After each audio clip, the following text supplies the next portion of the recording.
In this video, we will now get into the SQL commands. But before that, you should know that there are two types of commands in MySQL. One is called DDL, another is called DML. Fine. There are two categories. Fine. DDL basically stands for Data Definition Language, Data Definition Language, and Data Manipulation Language. Fine. Basically, the word language is used, but actually we mean to say these are commands. Fine. Commands of MS SQL. So it is data definition. Fine. Data definition. So data definition means we are talking about here the commands which are related to the creation of a table, and we are talking about the structure of a table. If we want to fiddle around with the structure, bring about some changes in the structure, those come under DDL. Fine. So create table is a command. That is basically the create command. All kinds of create command is basically your DDL. And another command we have done briefly in class 11, alter table. Alter is also DDL, because by alter normally we fiddle around with the structure of the table. And drop is used to drop basically a table, delete a table. So that is why drop table is also called DDL. There are many more, but I am not talking about the others. Those are not there in your syllabus. And data manipulation language means the commands, SQL commands that you have learned so far, all of them, like all select commands. And why the select commands are data manipulation language? The word only says very clearly data manipulation. Okay. Data manipulation means what? I am just trying to manipulate the records or the data that are available in a table. So whichever commands will do that, they will come under DML, very simple thing. So select command will definitely come under that. Okay. Your insert command, delete command, all these basically will come under data manipulation language. In fact, update, this command also is there in your syllabus. Okay.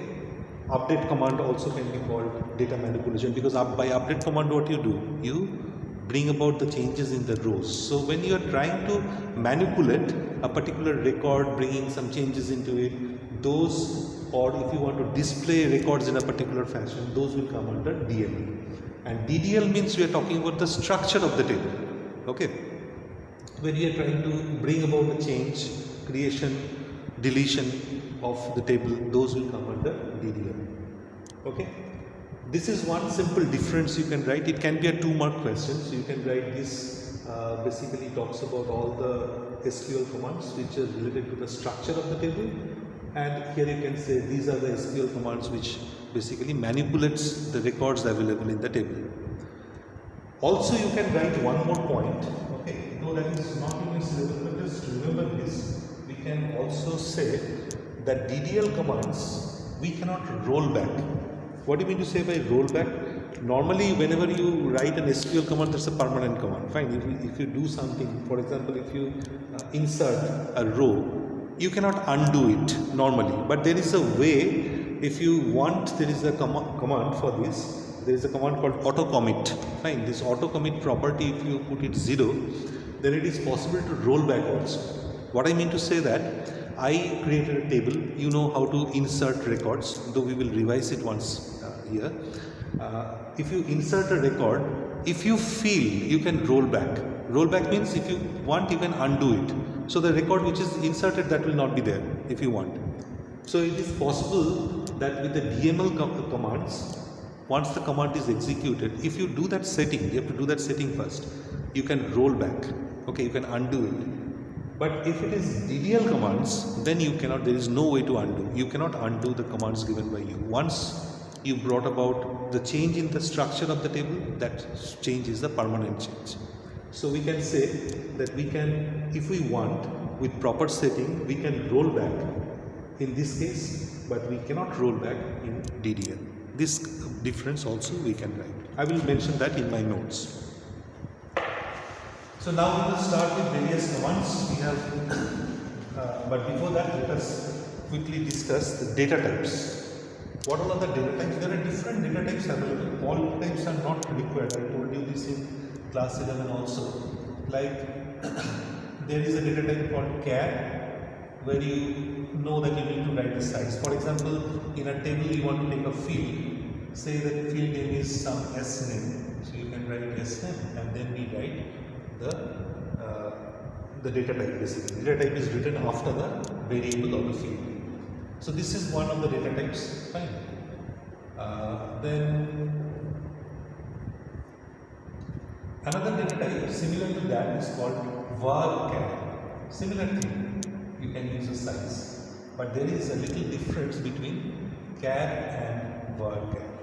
Okay, the one var char means it's a variable character. What happens if you take a variable here? If you take a field here, say I took the variable name as sname and I wrote var char 30. What happens while giving the values, it is very clear that we can give a value here which is made up of 30 characters. But while giving the values, if you give values less than 30, then what will happen? It will accept less than 30 only. Fine. But in this case what happens, although we will not be able to understand it by executing MySQL commands, within the scope of your syllabus it is very difficult to understand it, but there is a way to figure out the difference. What will happen in this case? For example, the 30 characters are there. Okay, I wrote S name 30 characters, fine, and I just wrote Hardik. So Hardik has 1, 2, 3, 4, 5, only 6 characters, but I said that there should be 30 characters. So what will happen when this value Hardik will be stored in the table? This will be preceded by 24 spaces. Imagine these are the spaces. So 24 spaces and 6 characters. So altogether it will be 30. So this space will actually get stored. Again I am telling you, by executing these things, by select commands, you will not be able to understand this.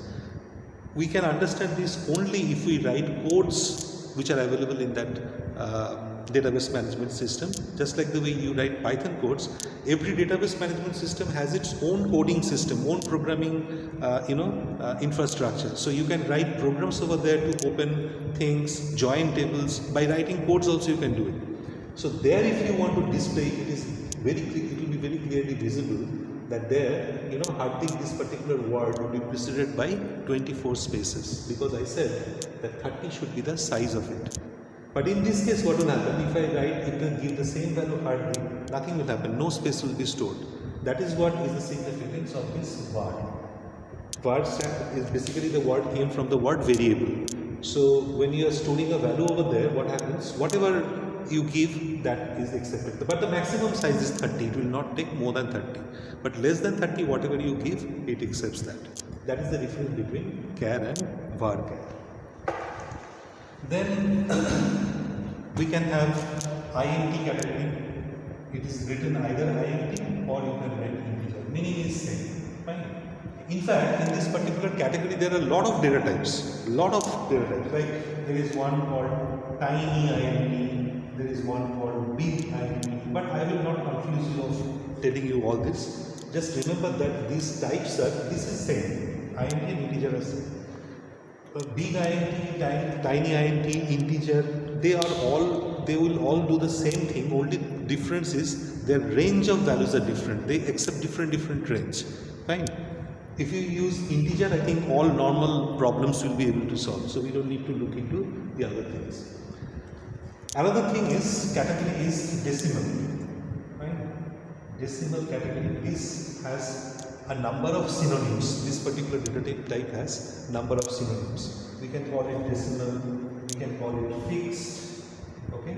We can call it numeric, and even there are two more types, real and float. Okay, they also more or less serve the same purpose. Okay, so basically we will try to remember only decimal. Remember this decimal, fixed, there is a very little difference. I am not getting into the technicalities of this. Just remember that more or less these types are similar. Okay, but to use decimal, you can directly write decimal. If you directly write decimal, then decimal points will not be accepted. So what we do here is decimal when we write, or fixed when we write, or numeric if you want to write, whatever the one of these things, words you can write. Then you need to write two things. One is, say, is called scale, another is called precision. So I will wrote it opposite, precision and scale. Okay, what is precision and scale? If I give an example, you will understand. You need to write like decimal. If you write 5,2, so 5,2 means there should be, precision means that there should be 5 digits altogether, like 127.62. So look at this, I took 2 digits after the decimal point, and altogether there are 5 digits. So it means 5,2 means if you take 5,2, that means altogether there will be 5 digits in it. Fine. And then we have the date type. Date type, you know, date type data means it has to be the year first, like say 2017. Then comes the month, and then comes the date. Okay. That means year has to be entered in YY format, MM format, and DD format. Right? That is the format for the date data type. If you remember these many, I think it is more than enough for you to deal with the various kinds of tables. Right?